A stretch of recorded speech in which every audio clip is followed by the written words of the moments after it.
Combien de temps pouvez-vous survivre sans regarder votre téléphone ou votre montre pour vérifier l'heure? Mon record personnel est de 13 minutes. Mais il existe une personne qui n'a eu aucun mal à vivre sans savoir l'heure pendant 63 jours.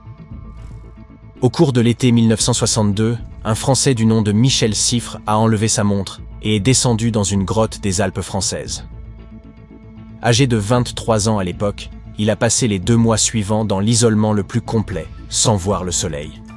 C'est ainsi qu'il est devenu accidentellement le fondateur d'un domaine scientifique appelé chronobiologie, c'est-à-dire l'étude des rythmes biologiques. Le projet initial de Michel était d'étudier un glacier souterrain qu'il venait de découvrir. Il voulait passer 15 jours sous terre, mais il estima que ce ne serait pas suffisant pour faire des recherches sérieuses et décida donc de rester là pendant 2 mois, dans l'obscurité. Ce n'était vraiment une partie de plaisir, car il avait toujours les pieds mouillés et la température de son corps était bien plus basse que d'habitude. Il passait son temps libre à lire, à écrire, à réfléchir à son avenir et à étudier son environnement.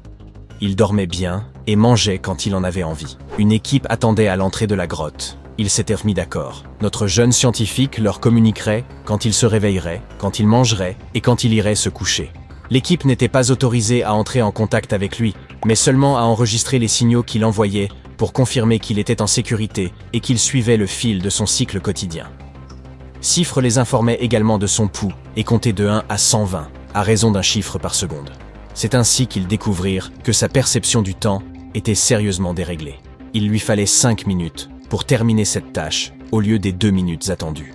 Lorsque l'équipe lui annonça qu'il était temps de sortir de la grotte, il était persuadé que nous n'étions qu'au mois d'août, alors que nous étions déjà le 14 septembre. Siffre estime que la raison en était l'absence quasi totale de lumière. Il n'avait qu'une petite ampoule dans la grotte, et il avait l'impression de vivre une très longue journée. En outre, sa mémoire n'arrivait pas à retenir ce qu'il avait fait la veille ou l'avant-veille. Le résultat le plus important de son expérience fut celle-ci. L'homme, tout comme l'animal, possède une horloge interne qui ne dépend pas du cycle jour-nuit. Siffre n'en resta pas là et entreprit des dizaines d'expéditions supplémentaires à l'intérieur de diverses grottes. 10 ans plus tard, il se lança dans une expérience de 6 mois au Texas. Tout cela lui a permis de constater que lorsque les gens n'ont pas de repères temporels, ils adoptent un cycle de 48 heures, et non de 24 comme nous en avons l'habitude, soit 36 heures d'activité et de 12 à 14 heures de sommeil. La NASA a utilisé les résultats de ces expériences pour aider les astronautes qui avaient des problèmes de mémoire à court terme après une période d'isolement. En 2021, une Espagnole a battu le record de la grotte de Siffre. Beatriz Flamini a passé 500 jours dans une grotte des environs de Grenade, pratiquement sans contact avec le reste du monde. Elle a insisté pour que l'équipe de soutien ne lui donne aucune nouvelle, même s'il arrivait quelque chose aux membres de sa famille. L'idée derrière cette expérience extrême était de tester ses propres limites et d'aider les scientifiques à comprendre comment des conditions aussi rigoureuses affectent le corps et l'esprit humain. Au cours de cette expérience, baptisée Time Cave, Flamini récupérait de la nourriture à un endroit désigné et envoyait des vidéos GoPro d'elle-même à l'équipe d'assistance. Ces derniers pouvaient contrôler les images pour s'assurer qu'elle se portait bien physiquement et mentalement. Flamini passait son temps à faire de la musculation, à lire des livres, à peindre, à tisser et à préparer de la nourriture. Elle ne prenait pas de douche, mais l'équipe d'assistance évacuait ses déchets naturels une fois tous les 5 jours. À un moment donné, les mouches ont envahi la grotte, mais Flamini a tenu bon et a poursuivi l'expérience.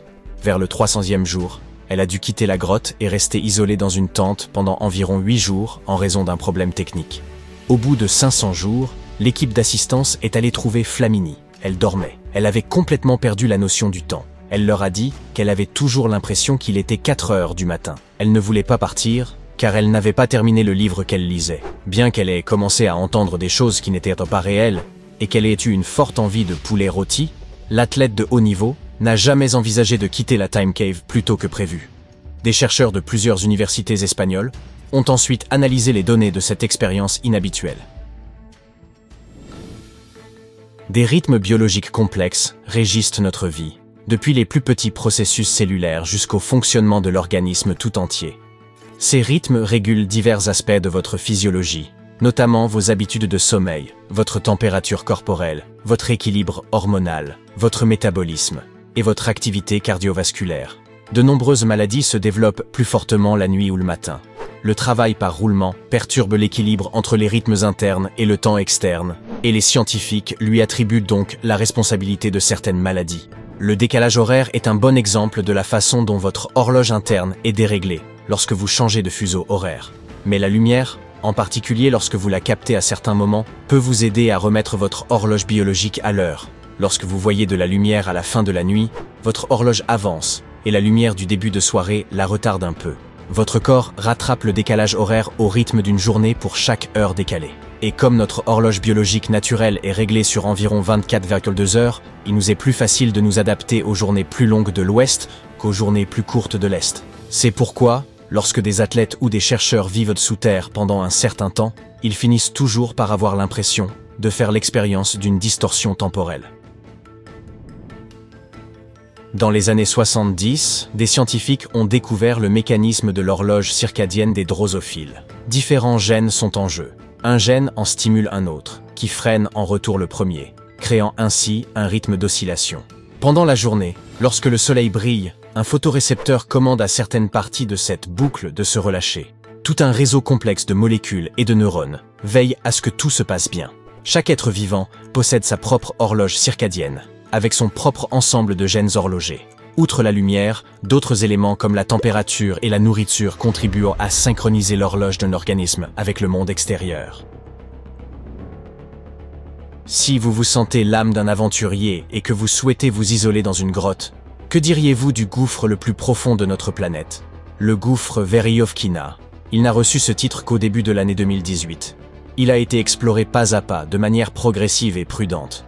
La première expédition dans cette grotte du Caucase occidental en 1968 n'en permit d'explorer qu'environ 5%, mais elle atteignait déjà près de 120 mètres. Il était évident que cette grotte, dont la petite entrée plongeait dans le calcaire de la croûte terrestre, était bien plus vaste. Des explorateurs du monde entier y pénétrèrent tour à tour, jusqu'à atteindre le fond. Les deuxième, troisième et quatrième grottes les plus profondes du monde se trouvent toutes à proximité les unes des autres, cachées dans les montagnes du massif de l'Arabica. Il s'agit de l'un des plus grands massifs karstiques de la planète, mais il est encore peu exploré car il est très difficile d'accès. La zone n'est accessible que 4 mois par an en raison des conditions météorologiques. La descente est très difficile et prend plusieurs jours. Il y a des cascades sous-marines avec de l'eau presque glacée, des inondations, des entrées obstruées et d'autres dangers inattendus. Si vous n'êtes pas prêt à affronter la plus profonde d'entre elles, vous pouvez opter pour la plus longue. Mammoth Cave, dans le Kentucky, compte plus de 643 km de labyrinthe calcaire, déjà exploré, et probablement environ 965 km encore à découvrir. Plus d'un demi-million de personnes visitent cette grotte chaque année dans le cadre de circuits organisés.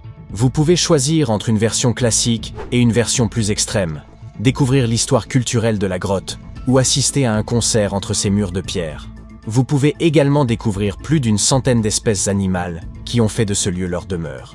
L'une des plus célèbres et des plus insolites de ces créatures est le tétra aveugle. Il s'est adapté à son environnement sans lumière et se développe sans yeux.